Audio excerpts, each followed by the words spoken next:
the Trump administration has just ordered the Immigration and Customs Enforcement Agency, also known as ICE, which falls under the Department of Homeland Security umbrella, to assist in the Transportation Security Agency, TSA, at airports.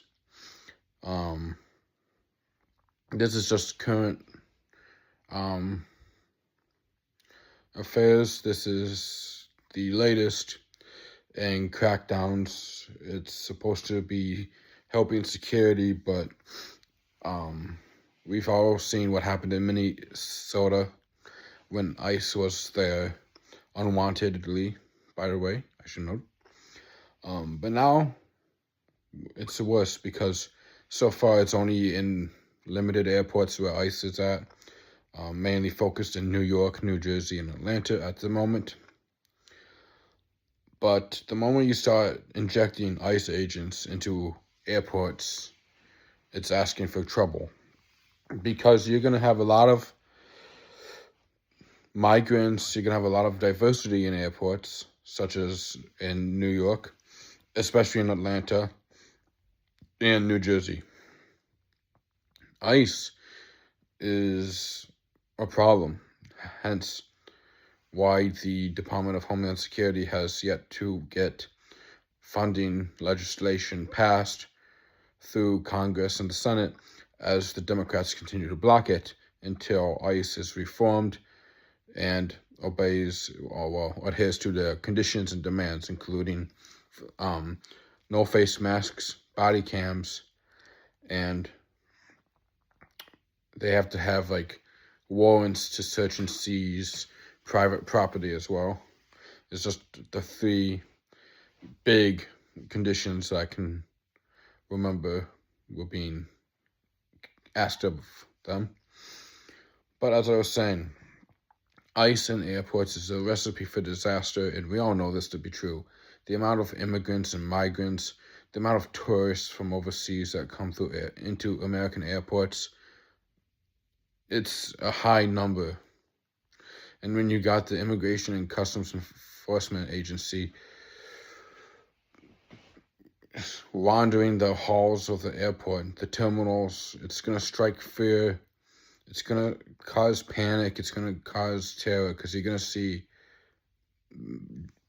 men and agents in giant military-looking suits with heavy caliber weapons, body gear, extra clips on themselves. So they're going to have the ICE logo and name on the persons to identify themselves. They're very intimidating. I have the privilege of never having to be or have to worry about ICE, being a naturally born white American. Unfortunately, not everyone has the same white privilege as I do when it comes to ICE.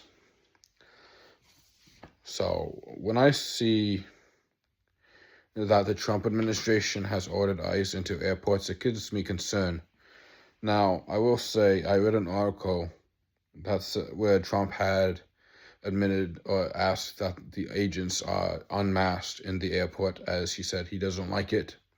He doesn't consider it appropriate for them to be masked in airport, which honestly I agree with. It is unacceptable and inappropriate for masked agents to be, full-blown covered and unidentifiable anywhere.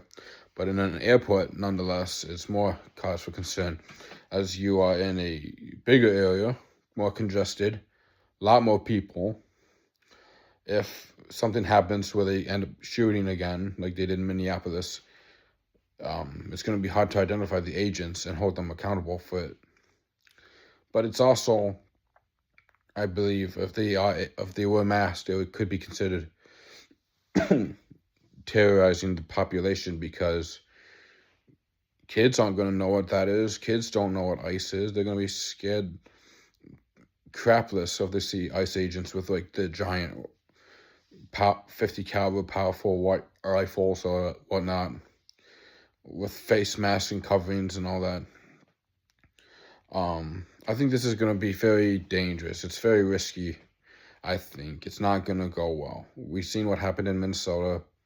I don't think it's going to get any better in New York, New Jersey, or Atlanta with ICE presence. They claim they are there to help TSA with security and helping navigate traffic and congestion in the security parts of the airport.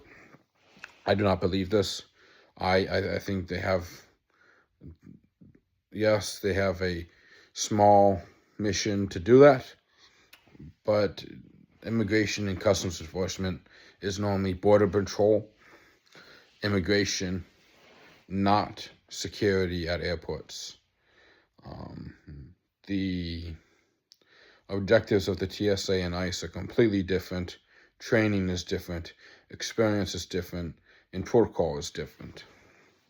That being said, with the whole DHS funding shut down still, and the 300 plus TSA agents that have resigned, quit, or called off on the job due to the lack of funding and they're working for free, essentially. They do need help.